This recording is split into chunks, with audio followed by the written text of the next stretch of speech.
Indonesia series के इस तीसरे भाग में आप सभी लोगों का स्वागत करता हूं। अगर आपने पहले वाले दोनों वीडियोस नहीं देखे हैं तो मैं ऊपर आई बटन में और डिस्क्रिप्शन में उसका लिंक दे रहा हूं, आप जाकर के सबसे पहले उन दोनों वीडियोस को देख लीजिए। पहले वाले वीडियो में हमने जाना इंडोनेशिया का भूगोल कैसा है, यह क्यों रणनीतिक रूप से महत्वपूर्ण है और भारत के साथ इसके ऐतिहासिक संबंध कैसे हैं। दूसरे वाले वीडियो में हमने बात की थी इंडोनेशिया के अर्थव्यवस्था की, इसके प्रमुख सेक्टर्स और भारत के साथ व्यापारिक संबंधों पे हमने विस्तार से चर्चा की थी। आज के वीडियो में हम जानेंगे इंडोनेशिया की राजनीतिक व्यवस्था, शासन प्रणाली कैसी है, लोकतंत्र, सत्ता का संतुलन और चुनाव प्रणाली का ढांचा क्या है, इंडोनेशिया की सैन्य शक्ति कितनी मजबूत है और इसका हिंद प्रशांत क्षेत्र में क्या प्रभाव है और भारत के साथ इंडोनेशिया की साझेदारी से हमें यानी कि भारत को क्या फायदे हो सकते हैं। तो आइए बिना समय गंवाए शुरू करते हैं वीडियो की। किसी भी देश की राजनीतिक व्यवस्था को समझने के लिए यह जानना जरूरी है कि वहाँ की सरकार कैसे काम करती है और शक्ति संतुलन कैसा है। इंडोनेशिया दुनिया की तीसरी सबसे बड़ी लोकतांत्रिक आबादी वाला देश है जहां राष्ट्रपति प्रणाली लागू है। यह भारत के मुकाबले थोड़ा सा अलग है क्योंकि यहाँ पे राष्ट्रपति ही कार्यकारी का प्रमुख होता है और सीधे जनता के द्वारा चुना जाता है, जैसा कि अमेरिका में होता है। भारत में जहाँ प्रधानमंत्री संसदीय प्रणाली के तहत लोकसभा के बहुमत से चुने जाते हैं, वहीं इंडोनेशिया में राष्ट्रपति जनता के वोट से सीधा चुना जाता है और वह संसद के प्रति उत्तरदायी नहीं होता बल्कि सीधा जनता के प्रति जवाबदेह होता है। इस देश की संसद भी भारत की तरह द्विसदनीय है, मतलब कि संसद में 2 सदन हैं। यहाँ की संसद को पीपल्स कंसल्टेटिव असेंबली, शॉर्ट में एमपीआर कहा जाता है, जिसमें कि 2 सदन होते हैं, ठीक वैसे ही जैसे भारत में लोकसभा और राज्यसभा है। पहला सदन है पीपल्स रिप्रेजेंटेटिव काउंसिल, जिसको कि शॉर्ट में डीपीआर कहते हैं। इसमें 575 सदस्य होते हैं और भारत की लोकसभा की तरह कानून बनाने का काम करता है। दूसरा सदन है रीजनल रिप्रेजेंटेटिव काउंसिल, जिसको कि शॉर्ट में डीपीडी कहते हैं। इसमें 136 सदस्य होते हैं। यह भारत के राज्यसभा की तरह ही राज्यों और क्षेत्रों का प्रतिनिधित्व करता है।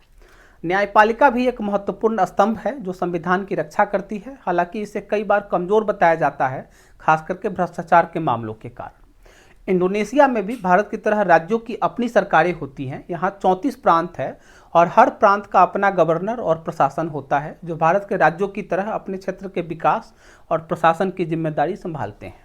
अब सवाल उठता है कि इस राजनीतिक ढांचे के तहत चुनाव प्रक्रिया कैसी होती है और कौन कौन से प्रमुख राजनीतिक दल यहाँ पे सक्रिय हैं। इंडोनेशिया में बहुदलीय प्रणाली है, लेकिन कुछ प्रमुख दल पूरे देश की राजनीति में बड़ा प्रभाव रखते हैं। इनमें से 3 सबसे बड़े दल हैं। सबसे पहले पीडीआईपी, जिसे कि Indonesian democratic party of struggle कहा जाता है और यह एक समाजवादी झुकाव वाली राष्ट्रीय पार्टी है। दूसरा है गोलकर पार्टी, जो एक पुरानी पार्टी है और सेना से जुड़े शासनकाल से इसकी गहरी जड़ें हैं। और तीसरा है गेरिंद्रा पार्टी, जिसकी विचारधारा राष्ट्रवादी है। अब सवाल यह उठता है कि इंडोनेशिया की राजनीतिक प्रणाली कितनी स्थिर है और क्या यह देश अपनी लोकतांत्रिक व्यवस्था को बनाए रखने में सक्षम है। लोकतंत्र में कुछ चुनौतियां तो हर देश में होती है, लेकिन इंडोनेशिया की कुछ खास समस्याएं हैं जो इसकी राजनीतिक स्थिरता को प्रभावित कर सकती है। यह देश एक बड़े भूभाग और विविध सांस्कृतिक पहचान के साथ एक बहुदलीय लोकतंत्र है, जहां सत्ता का संतुलन बनाए रखना आसान नहीं होता है। सबसे बड़ी समस्या है भ्रष्टाचार।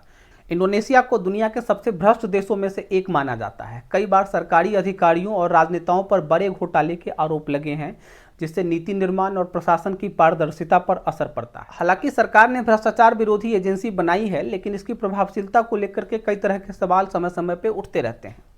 भ्रष्टाचार के अलावा एक और बड़ा मुद्दा है सेना के प्रभाव का।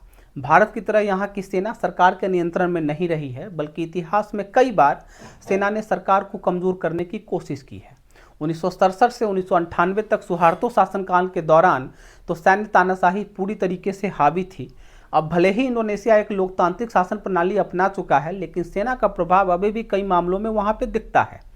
अलगाववादी आंदोलनों की अगर बात करें तो पश्चिम पापुआ में एक बड़े संघर्षों में से एक है, जहाँ की अलगाववादी गुट स्वतंत्रता की मांग करते रहे हैं काफ़ी लंबे समय से। स्थानीय लोग सरकार पर दमनकारी नीतियां लागू करने के आरोप लगाते हैं, जिससे कि कई बार बड़े पैमाने पर विद्रोह देखने को मिलता है।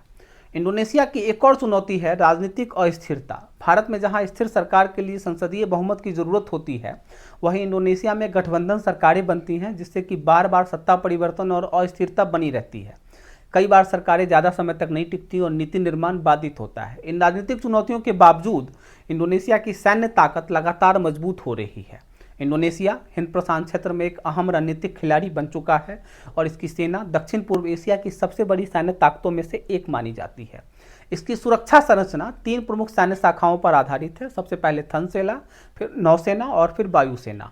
इंडोनेशिया की थल सेना में लगभग 3 लाख सैनिक हैं जो जमीनी सुरक्षा और आंतरिक स्थिरता बनाए रखने में महत्वपूर्ण भूमिका निभाते हैं। नौसेना में भी लगभग 74,000 नौसैनिक हैं और 300 से ज़्यादा युद्धपोत और 5 पनडुब्बियां हैं जो कि समुद्री मार्गों की सुरक्षा सुनिश्चित करती है। वायुसेना में भी लगभग 50,000 वायु सैनिक हैं और 100 से ज़्यादा फाइटर जेट्स हैं जो कि देश की हवाई सुरक्षा को मजबूती देते हैं। अब सवाल यह उठता है कि इंडोनेशिया अपनी सैन्य शक्ति को क्यों बढ़ा रहा है और इसका क्षेत्रीय एवं वैश्विक प्रभाव क्या हो सकता है। इसका सबसे बड़ा कारण है मलक्का जलडमरू मध्य। यह दुनिया का सबसे व्यस्त समुद्री मार्ग है जहां से 40% से अधिक वैश्विक व्यापार गुजरता है। इंडोनेशिया की नौसेना हिंद महासागर और प्रशांत महासागर में समुद्री डकैती, तस्करी और अवैध गतिविधियों को रोकने में अहम भूमिका निभाती है। इसके अलावा इंडोनेशिया और चीन के बीच नैटूना द्वीप को लेकर के विवाद चल रहा है, जहां इंडोनेशियाई सेना को अपनी संप्रभुता बनाए रखने के लिए हमेशा सतर्क रहना पड़ता है। भारत और इंडोनेशिया के बीच अगर रक्षा साझेदारी की बात करें तो यह लगातार मजबूत हो रही है। दोनों देश हिंद महासागर में संयुक्त नौसेना अभ्यास कर रहे हैं जिससे समुद्री मार्गों की सुरक्षा सुनिश्चित हो सके। भारत इंडोनेशिया को रक्षा उपकरण निर्यात करता है जिससे कि उसकी सैन्य क्षमताएं और मजबूत हो सकती हैं। इसके अलावा हिंद प्रशांत क्षेत्र में चीन के बढ़ते प्रभाव को संतुलित करने के लिए भी दोनों देश मिलकर के काम कर सकते हैं। अब यह देखना दिलचस्प होगा कि यह साझेदारी भविष्य में किस तरह विकसित होती है और क्या इंडोनेशिया एक प्रमुख सैन्य शक्ति क्षेत्रीय रूप से बन सकता है या नहीं बन सकता है। इंडोनेशिया लगातार अपनी सैन्य क्षमताओं को बढ़ा रहा है और आने वाले वर्षों में दक्षिण पूर्वी एशिया की एक बड़ी प्रभावशाली सैन्य शक्ति बन सकता है। हालांकि इसे एक पूर्ण सैन्य महाशक्ति बनने के लिए आधुनिक सैन्य उपकरणों, राजनीतिक गठबंधनों और मजबूत रक्षा नीतियों की आवश्यकता होगी। भारत और इंडोनेशिया की रक्षा साझेदारी इस क्षेत्र में स्थिरता में एक महत्वपूर्ण भूमिका निभा सकती है। अगले वाले वीडियो में हम चर्चा करेंगे इंडोनेशिया और चीन के रिश्तों, वैश्विक राजनीति में इसकी भूमिका और भारत के लिए इसके रणनीतिक मायने। अगर आपको यह वीडियो पसंद आया है तो इसको लाइक कीजिए, शेयर कीजिए और चैनल को सब्सक्राइब जरूर कर लीजिए। आई बटन और डिस्क्रिप्शन में पिछले वीडियोज़ का जो लिंक मैंने दिया है उसको ज़रूर देखिए। मिलते हैं अगले वीडियो में। आज के लिए इतना ही, धन्यवाद।